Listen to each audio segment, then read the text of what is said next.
আসসালামু আলাইকুম। Shimul memorial north south school and college কর্তৃক আয়োজিত আজকের অনলাইন ক্লাসে সকল শিক্ষার্থীদের শুভেচ্ছা ও স্বাগত। আজকে নবম শ্রেণীর বাংলাদেশের ইতিহাস ও বিশ্ব সভ্যতা ক্লাসে আমি তোমাদের সাথে আছি নেসমিন খাতুন জেসমিন। কেমন আছো সবাই? আশা করছি সবাই ভালো আছো, সুস্থ আছো, নিরাপদে আছো। সবাই জানো যে আজকে আমরা যে একটা শ্বাসরুদ্ধকর পরিস্থিতির মধ্যে বসবাস করছি, এই অবস্থায় আমাদের সর্বপ্রথম আমাদের শারীরিক স্বাস্থ্য এবং মানসিক স্বাস্থ্য দুটোর প্রতি আমাদের লক্ষ্য রাখতে হবে এবং সে অনুযায়ী স্বাস্থ্য ঠিক রেখে পড়াশোনা চালিয়ে যেতে হবে এবং নিরাপদ ভাবে নিজেদের অবস্থান ঠিক রাখতে হবে। সেক্ষেত্রে আমাদের যা যা করণীয় দরকার, স্বাস্থ্য ঠিক রাখার জন্য আমাদের যে ধরনের বিধিমালা মেনে চলা দরকার সেটা অবশ্যই পালন করতে হবে। আশা করছি তোমরা সেভাবে চলছো। তাহলে চলো আজকে আমি তোমাদের সামনে কোন বিষয়টা নিয়ে আলোচনায় আসছি তার আগে দেখো স্ক্রিনে কয়েকটা চিত্র দেখা যাচ্ছে, চিত্রগুলো লক্ষ্য করো। এখানে দেখো কি একটা কয়েকটা দেশের সম্মিলিত মানচিত্র, পাকিস্তান, ইন্ডিয়া, তারপরে কি আছে এখানে আসাম, এই যে যুক্ত একটা দেশ এবং নিচে দেখো যে বাংলাদেশ এবং পাকিস্তানের পতাকা একত্র করা পাশে যে চিত্রটা সেখানে দেখা যাচ্ছে বিশ্বের মানচিত্রে সবুজ খচিত যে একটা দেশ, সেটাই হচ্ছে চিরসবুজ বাংলাদেশ। এই নিয়ে তাহলে চলো আমরা দেখি যে আজকের আলোচ্য অধ্যায়টা কি এবং এটা থেকে নিশ্চয়ই তোমরা বুঝতে পারছো যে স্বাধীনতা ইংরেজ শাসন আমলের যে স্বাধিকার আন্দোলন হয়েছিল এই ধরনের অধ্যায়টা। তাহলে আসো অধ্যায়ের নামটা জেনে নিই। অধ্যায় 10, ইংরেজ শাসন আমলে বাংলার স্বাধিকার আন্দোলন। সুগন্ধ, আজকের পাঠ শেষে তোমরা কি শিখবে? ইংরেজ শাসন আমলে বাংলার সামাজিক ও রাজনৈতিক অধিকার বিষয়ে পারস্পরিক মত বিনিময়ে অনুপ্রাণিত হবে। আলোচ্য বিষয়: লাহোর প্রস্তাবের ধারা, লাহোর প্রস্তাবের গুরুত্ব, বিভাগ, পূর্ব বাংলার রাজনীতি, বসু সোহরাওয়ার্দী চুক্তি, ব্রিটিশ শাসনের অবসান। লাহোর প্রস্তাবের ধারা। গত ক্লাসে লাহোর প্রস্তাব আমরা পড়েছিলাম, লাহোর প্রস্তাবের পটভূমিও পড়েছিলাম এবং আজকে আমি লাহোর প্রস্তাবের ধারা থেকে নিয়ে আসছি। এর আগে আমি তোমাদেরকে বলেছি যে লাহোর প্রস্তাবের ধারাগুলো তোমরা অবশ্যই মনোযোগ সহকারে মুখস্থ করবে। এটা 2 মার্কের কোশ্চেন আসে, আবার এই প্রত্যেকটা শব্দ থেকে এক একটা কোশ্চেন হওয়ার সম্ভাবনা থাকে। সেক্ষেত্রে এটা একটা গুরুত্বপূর্ণ পয়েন্ট। আর যেহেতু তোমাদের রিভিশন ক্লাস, সেক্ষেত্রে তোমরা বিষয়টা গুরুত্ব সহকারে নেবে। লাহোর প্রস্তাবের প্রধান ধারা কি? ভারতের উত্তর পশ্চিম এবং পূর্ব ভূভাগের মুসলমান সংখ্যাগরিষ্ঠ অঞ্চলগুলোকে নিয়ে স্বাধীন রাষ্ট্র গঠন করতে হবে। এই যে স্বাধীন রাষ্ট্র গঠন করা হলো, এই রাষ্ট্রের সকল অঙ্গ যে রাষ্ট্রগুলো থাকবে তাদের স্বায়ত্তশাসিত এবং সার্বভৌম হতে হবে। সংখ্যালঘু সম্প্রদায়ের সাথে পরামর্শ করে তাদের অধিকার এবং স্বার্থ রক্ষার জন্য সংবিধানে ব্যবস্থা রাখতে হবে। এগুলো ছিল লাহোর প্রস্তাবের ধারা। এই 3টা ধারা তোমরা মনোযোগ সহকারে অবশ্যই মুখস্থ করবে। স্বাধীন রাষ্ট্র প্রতিষ্ঠার স্বপ্ন। 1940 সালে 23শে জুন লাহোর প্রস্তাব উত্থাপিত হওয়ার পর এখানে লাহোর প্রস্তাবের যে মূল বিষয়টা ছিল যে সংখ্যাগরিষ্ঠ মুসলিম অঞ্চলগুলো নিয়ে স্বাধীন রাষ্ট্র প্রতিষ্ঠা করার কথা লাহোর প্রস্তাবে উল্লেখ ছিল। সেই জন্য মুসলিম সম্প্রদায় অর্থাৎ মুসলিম লীগের নেতৃত্বে স্বাধীন রাষ্ট্র প্রতিষ্ঠার স্বপ্ন থেকেছিলেন শেরে বাংলা একে ফজলুল হক। এবং এখানে যেহেতু লাহোর 1940 সালের লাহোর প্রস্তাবের প্রেক্ষিতে মুসলিম অঙ্গরাষ্ট্রগুলোকে নিয়ে স্বাধীন রাষ্ট্র গঠনের কথা বলা আছে, সেই ক্ষেত্রে এটা ছিল সময়ের ব্যবধান মাত্র। এবং এই লাহোর প্রস্তাবটাকে বিরোধিতা করেন। লাহোর প্রস্তাব উত্থাপিত হওয়ার পর পণ্ডিত এখানে বিভিন্ন পর্যায়ে এবং কংগ্রেসের বিভিন্ন নেতাকর্মীরা তীব্র প্রতিক্রিয়া দেখা দেয় এবং এটার সঙ্গে লাহোর প্রস্তাবকে দাসত্ব বলে উল্লেখ করেন। এছাড়া এই প্রস্তাবের মধ্যে যে বিষয়গুলো ছিল যে সংখ্যাগরিষ্ঠ মুসলিম অঙ্গ রাষ্ট্রগুলোকে যে আলাদা একটা রাষ্ট্র প্রতিষ্ঠা করা হবে, সেক্ষেত্রে এই পরবর্তীতে জিন্না এক ভিন্ন প্রস্তাব উত্থাপন করেন এবং এটা ছিল সম্পূর্ণ নীতি বহির্ভূত ভাবে এখানে লাহোর প্রস্তাবটি সংশোধনের মাধ্যমে একটা ভিন্ন প্রস্তাব উত্থাপন করেন এবং এই প্রস্তাবের ভিত্তিতে পরবর্তীতে পাকিস্তান রাষ্ট্রের জন্ম হয়। সুতরাং এখানে বলা যায় যে লাহোর প্রস্তাবের ভিত্তিতে নয়, দিল্লি প্রস্তাবের ভিত্তিতে পাকিস্তানের জন্ম হয়। লাহোর প্রস্তাবের গুরুত্ব। লাহোর প্রস্তাব প্রকাশিত হওয়ার পর বা লাহোর প্রস্তাব উত্থাপনের পর কংগ্রেস এবং মুসলিম লীগের সংশ্লিষ্ট প্রথম সারির নেতাদের মধ্যে ভিন্ন প্রতিক্রিয়া সৃষ্টি হয় এবং তারা এই লাহোর প্রস্তাবের কংগ্রেস তীব্র বিরোধিতা করে এবং লাহোর প্রস্তাবকে তারা সর্বপ্রথম এখানে যে প্রথম সারির নেতারা সর্বপ্রথম মনসম্মত জ্ঞাপন করলেও পরবর্তীতে তাদের মধ্যে মিশ্র প্রতিক্রিয়া সৃষ্টি হয়। এই প্রতিক্রিয়ার প্রেক্ষিতে যে দুটি আলাদা রাষ্ট্র প্রতিষ্ঠা করার স্বপ্ন দেখতে শুরু করে এবং শুধুমাত্র মুসলিম সম্প্রদায় যে কংগ্রেসের নেতৃত্বে বা কংগ্রেস যে সংখ্যাগরিষ্ঠ মুসলিম সম্প্রদায়ের নেতৃত্বে থাকতে চায় না, এই বিষয়টা সামনে চলে আসে এবং লাহোর প্রস্তাবের প্রতিক্রিয়া যেহেতু নানা রূপ হিসাবে দেখা দেয়, সেক্ষেত্রে কংগ্রেস এবং মুসলিম লীগের নেতৃবৃন্দের আলাদা রাজনৈতিক পথটা আলাদা হয়ে যায় এবং স্বতন্ত্র স্বাধীন রাষ্ট্র প্রতিষ্ঠার স্বপ্নটা উভয়ের সামনে প্রকাশিত হয়ে যায়। এছাড়া এই লাহোর প্রস্তাবের প্রেক্ষিতে আসে যে কংগ্রেসের বিভিন্ন নেতা বা কংগ্রেস ত্যাগ করে মুসলিম লীগের তৎকালীন রক্ষণশীল ও উদার নেতৃবৃন্দ কিছু নেতা, তার মধ্যে ছিলেন মাওলানা আকরাম খান এবং তমিজউদ্দিন খান প্রমুখ নেতা কংগ্রেস ত্যাগ করেন এবং পরবর্তীতে তারা স্বাধীন এবং মুসলিমদের নিয়ে সংখ্যাগরিষ্ঠ অঙ্গরাজ্য গঠন করার যে প্রক্রিয়াটা, সেই প্রক্রিয়াতে তারা সক্রিয়ভাবে অংশগ্রহণ করেন। বিভাগ পূর্ব বাংলার রাজনীতি 1937 সাল থেকে 1947 সাল। এখানে 1942 সালে ক্রিপস মিশন যে প্রস্তাবটা উত্থাপন করেন সেটা সকল রাজনৈতিক দল প্রত্যাখ্যান করেন এবং সকল রাজনৈতিক দল প্রত্যাখ্যান করার পর বিভিন্ন ধরনের অসন্তোষ দেখা দেয় রাজনৈতিক প্রাঙ্গণে এবং সে সময় ব্রিটিশ সরকার বুঝতে পারে যে ভারতীয় নেতারা তাদেরকে বেশি দিন এদেশে চায় না, যার কারণে তারা এখানে যে বিভিন্ন রাজনৈতিক প্রক্রিয়া উত্থাপন করেন এবং কলকাতায় দাঙ্গা শুরু হয় চরম। এছাড়াও এখানে 1925 সালে চিত্তরঞ্জন দাসের মৃত্যু এবং 1926 সালে যে কলকাতার দাঙ্গা, হিন্দু মুসলিম রক্তক্ষয়ী সংগ্রাম, এই সংগ্রামের মধ্য দিয়ে বিভিন্ন দুইটা জাতি যে কংগ্রেস এবং মুসলিম লীগ এবং ভারতের স্বতন্ত্র রাষ্ট্র প্রতিষ্ঠা সম্পূর্ণ আলাদা হয়ে যায়। এই সময় পূর্ব বাংলার তরুণ কিছু নেতারা রাজনীতিতে সক্রিয়ভাবে অংশগ্রহণ করেন, তার মধ্যে ছিলেন শেরেবাংলা একে ফজলুল হক। শেরেবাংলা একে ফজলুল হক যে পূর্ব বাংলার রাজনীতিতে সক্রিয়ভাবে অংশগ্রহণ করার পর তিনি সর্বপ্রথম যে নির্বাচন অনুষ্ঠিত হয় সেই নির্বাচনে নিখিল বঙ্গ প্রজা সমিতি নামে একটি সমিতি গঠন করেন এবং ময়মনসিংহে অনুষ্ঠিত এই সমিতি পরবর্তীতে কৃষক প্রজা পার্টি হিসেবে নামকরণ করা হয় এবং 1946 সালে নির্বাচন হয় এবং এই নির্বাচনে চরম প্রতিদ্বন্দ্বিতা অনুষ্ঠিত হয় দুইটা দলের মধ্যে। সেই দুইটা দল ছিল কংগ্রেস এবং মুসলিম লীগ। তবে এই নির্বাচনে কোনো দলই এককভাবে মন্ত্রিসভা গঠন করার যোগ্যতা অর্জন করতে পারে নাই, কিন্তু মুসলিম লীগের সমর্থন অনুযায়ী বা মুসলিম লীগের অনুমোদনে ফজলুল হকের নেতৃত্বে এখানে কংগ্রেস সমর্থন জানায় মন্ত্রিসভা গঠনের জন্য। শেরেবাংলা একে ফজলুল হক মন্ত্রিসভা গঠন করেন এবং তিনি মুখ্যমন্ত্রী ও শিক্ষামন্ত্রীর দায়িত্ব পালন করেন।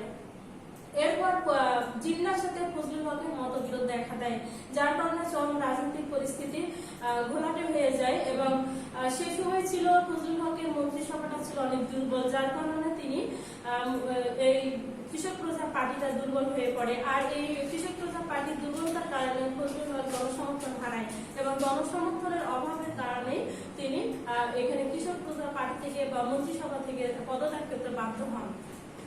এরপরে মন্ত্রিসভা গঠন করেন খাজা নাজিমউদ্দিন। সে সময় চলছিল দেশব্যাপী চরম দুর্ভিক্ষ এবং এই দুর্ভিক্ষে প্রায় 30 লক্ষাধিক লোকের মৃত্যু হয় এবং সেই সময় যে চরম অর্থনৈতিক অবনতি চলছিল, সে সময় জনগণের সমর্থনের অভাব এবং এই দুর্ভিক্ষ মোকাবেলা করতে ব্যর্থ হওয়ার কারণে খাজা নাজিমউদ্দিনেরও পতন ঘটে এবং ফজলুল হকের জনসমর্থন থাকায় ওই বছরের ডিসেম্বর মাসে আবারও দ্বিতীয়বার মন্ত্রিসভা গঠন করে এবং এই দেশব্যাপী যে কৃত্রিম দুর্ভিক্ষ চলছিল বা চলমান রাজনৈতিক পরিস্থিতির কারণে অর্থনৈতিক এবং সামাজিক পরিস্থিতির অবনতি চলছিল, এই অবনতি অবস্থায় এবং এই অবস্থায় প্রেক্ষিতে মোহাম্মদ আলী জিন্নাহ এবং ফজলুল হকের মতো বিরোধটাই আসলে মধ্যে যে বিরোধটা দেখা যায় সেটাই রাজনৈতিক পটটা আসলে আলাদা করে ফেলে। এখানে দেখো দুটো ছবি, যে কৃষক শ্রমিক পার্টি এবং জিন্না নিখিল ভারত মুসলিম লীগ। এই নিখিল ভারত মুসলিম লীগ থেকে পরবর্তীতে রাজনীতিতে সক্রিয়তা অর্জন করে। এরপরে আসছে অখণ্ড বাংলা উদ্যোগ নিয়ে। অখণ্ড বাংলা উদ্যোগ প্রস্তাবটা উত্থাপন করেন এবং এখানে অখণ্ড বাংলা যে উদ্যোগটা গ্রহণ করার পেছনে কারণ ছিল যে 1947 সালে মুসলমান হিন্দু মুসলিম যে সম্পর্কটা রক্তক্ষয়ী দাঙ্গায় রূপ নেয়। এই রূপ নেওয়ার কারণে পরিস্থিতিটা চরম জটিল আকার ধারণ করে এবং এই পরিস্থিতি মোকাবেলা করতে না পেরে ব্রিটিশ সরকার ভারতীয়দের হাতে ক্ষমতা হস্তান্তরের জন্য ইচ্ছা ঘোষণা করেন। এবং এই সময় যখন ভারতীয়দের হাতে ক্ষমতা হস্তান্তরের ইচ্ছা ঘোষণা করেন, তখন হোসেন শহীদ মুসলিম লীগের প্রমুখ নেতা এবং উল্লেখযোগ্য নেতা হোসেন শহীদ সোহরাওয়ার্দী এই অখণ্ড বাংলা প্রস্তাব উত্থাপন করেন এবং হোসেন শহীদ সোহরাওয়ার্দীর এই প্রস্তাবটিকে শরৎচন্দ্র বসু সোশ্যালিস্ট রিপাবলিকান হিসেবে গড়ে তোলার আহ্বান জানান।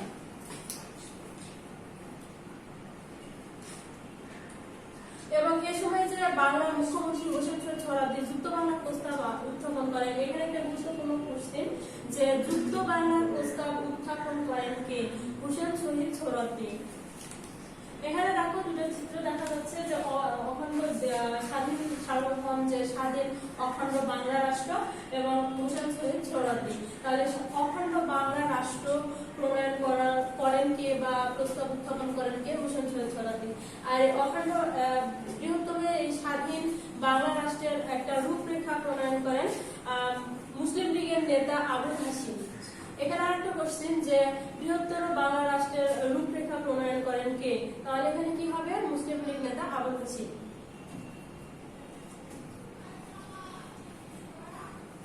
বসু সোহরাওয়ার্দী চুক্তি। 1947 সালের 20 মে কলকাতার যে কংগ্রেস নেতা শরৎচন্দ্র বসুর বাসগৃহে অখণ্ড বাংলা রাষ্ট্রের পক্ষে একটা সভা অনুষ্ঠিত হয় এবং এই সভায় কংগ্রেসের পক্ষে শরৎচন্দ্র বসু এবং বাংলার মুসলিম লীগের পক্ষে হোসেন শহীদ সোহরাওয়ার্দী যে প্রস্তাব স্বাক্ষরিত করেন, প্রস্তাবে স্বাক্ষরিত করেন ইতিহাসে সেটাই বসু সোহরাওয়ার্দী চুক্তি নামে আখ্যায়িত। এখানে গুরুত্বপূর্ণ কোশ্চেন, যে বসু সোহরাওয়ার্দী চুক্তি কি? তাহলে তোমরা কি বলবা? যে কংগ্রেস নেতা শরৎচন্দ্র বসু এবং মুসলিম লীগ নেতা হোসেন শহীদ সোহরাওয়ার্দী যে চুক্তি সম্মিলিতভাবে যে চুক্তি স্বাক্ষরিত করেন সেটা হচ্ছে বসু সোহরাওয়ার্দী চুক্তি। এবার এই চুক্তিটা কোথায় স্বাক্ষরিত হয়? শরৎচন্দ্র বসুর বাসগৃহে। কখন? 1947 সালের 20 মে। কোথায়? কলকাতায়। এই সভায় আসলে এখানে কি ছিল, যে আলোচনার মাধ্যমে স্বাধীন সার্বভৌম অখণ্ড বাংলা রাষ্ট্রের পক্ষে একটা যে চুক্তিটা স্বাক্ষর হয় এবং এই চুক্তিতে জোরালো যুক্তি উত্থাপন করেন হোসেন শহীদ সোহরাওয়ার্দী এবং এই চুক্তির পক্ষে মুসলিম লীগের পক্ষে যে স্বাক্ষর করেন কে? তাহলে কি হবে এখানে? আবুল হাশিম। এবং কংগ্রেসের পক্ষে শরৎচন্দ্র বসু। এটাই ছিল বসু সোহরাওয়ার্দী চুক্তি। এরপর দেখো অখণ্ড বাংলা প্রস্তাবের ব্যর্থতা।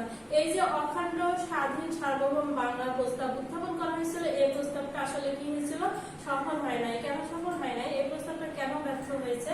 তার কারণ ছিল যে অখণ্ড এই বাংলা রাষ্ট্র প্রণয়নের প্রস্তাবটা উত্থাপন করা হলে প্রথম দিকে মুসলিম লীগের রক্ষণশীল গোড়াপন্থী নেতারা সমর্থন ছিল এবং পরবর্তীতে এখানে তারা যখন এই প্রস্তাবটা প্রকাশিত হওয়ার পরে ভিন্নভাবে তারা রাজনৈতিক মত পাল্টে ফেলেন এবং এই রাজনৈতিক মত পাল্টে ফেলার কারণে তারা নির্বাচন অনুষ্ঠিত হওয়ার পক্ষে মত দেন এবং এখানে কংগ্রেসের সাথে আলোচনা করে মুসলিম লীগ নেতা মাওলানা আকরাম খান সংবাদ সম্মেলন করে সাংবাদিকদের উদ্দেশ্যে বলেন যে অখণ্ড বাংলা প্রস্তাব মুসলিম লীগ সমর্থন করে না, যার কারণে এই প্রস্তাবটি জনসমর্থন হারায়।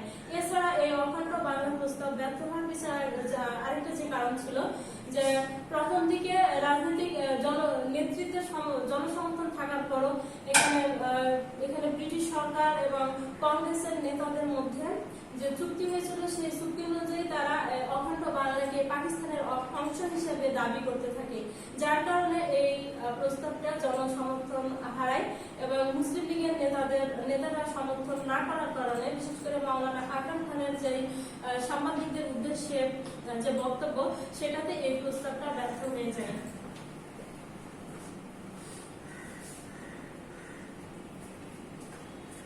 এছাড়াও এই অখণ্ড বাংলা প্রস্তাবটা ব্যর্থ হওয়ার পিছনে আরো যে কারণ ছিল যে কংগ্রেস মুসলমান সংখ্যাগরিষ্ঠ অখণ্ড বাংলা হিন্দু সম্প্রদায়ের যে নিরাপত্তা, এই নিরাপত্তা নিয়ে শঙ্কিত ছিলেন এবং ঢাকায় হিন্দু সম্প্রদায়ের যে বুদ্ধিজীবী শ্রেণী এবং যুক্ত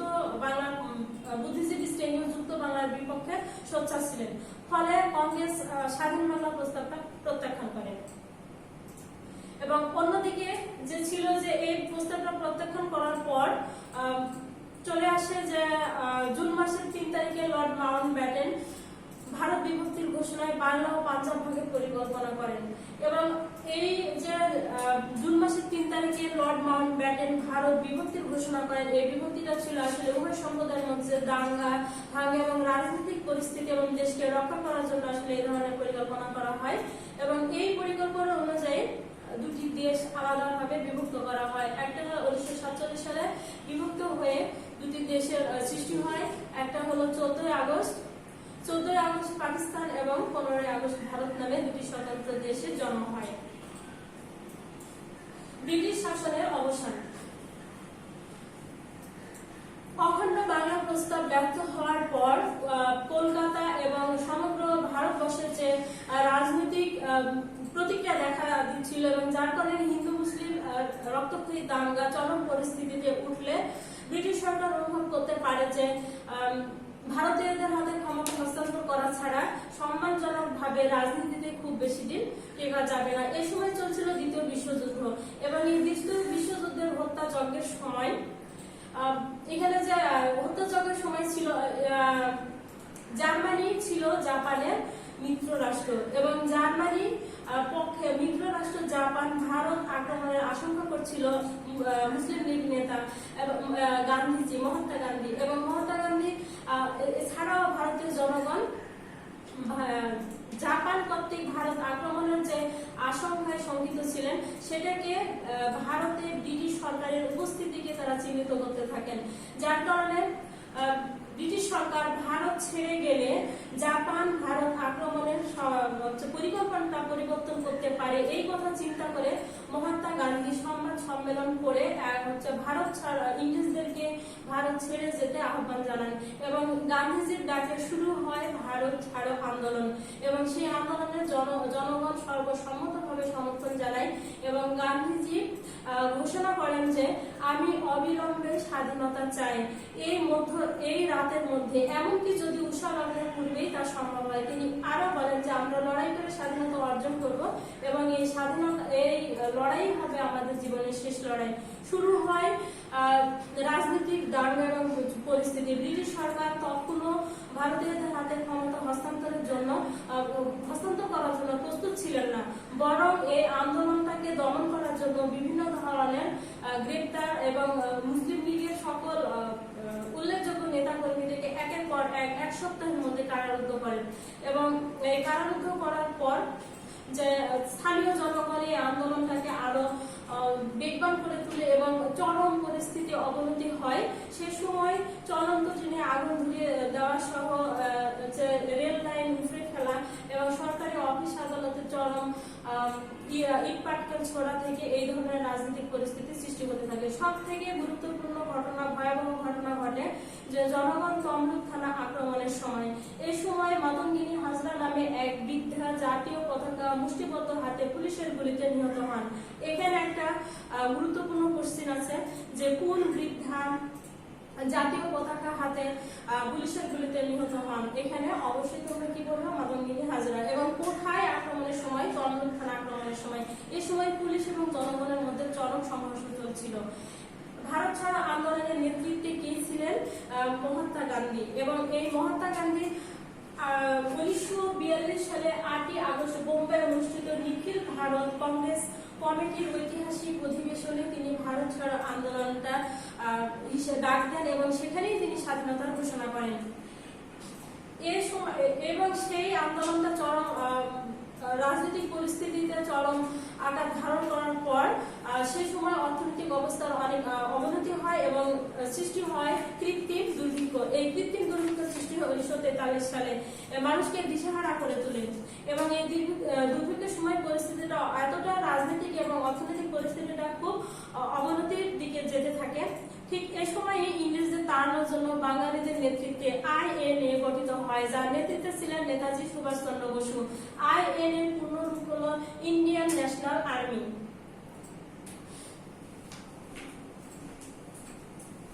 সুভাষচন্দ্র বসু রাজনৈতিক কর্মকাণ্ডে ভিড় ইংরেজ সরকার বারবার তাকে কারারুদ্ধ করে এবং এইখানে যে 1941 সালে সবার অলক্ষ্যে সুভাষচন্দ্র বসু দেশ ত্যাগ করেন, তখন দ্বিতীয় বিশ্বযুদ্ধ চলছিল এবং এই দ্বিতীয় বিশ্বযুদ্ধের সময় সর্বপ্রথম তিনি ইংরেজ শত্রুভূমি জার্মানিতে অবস্থান করেন। সেখানে ভারতীয়দের সহায়তায় রাজনৈতিক সংগঠন গড়ে তোলেন এবং তিনি সামরিক বাহিনী গড়ে তোলার জন্য আহ্বান জানান। সেখানে পরিস্থিতি আশানুরূপ না পেয়ে তিনি আবারও দুঃসাহসিক অভিযান চালিয়ে ডুবো জাহাজ করে আটলান্টিক মহাসাগর এবং ভারত মহাসাগর পাড়ি দিয়ে জাপানে অবস্থান করেন।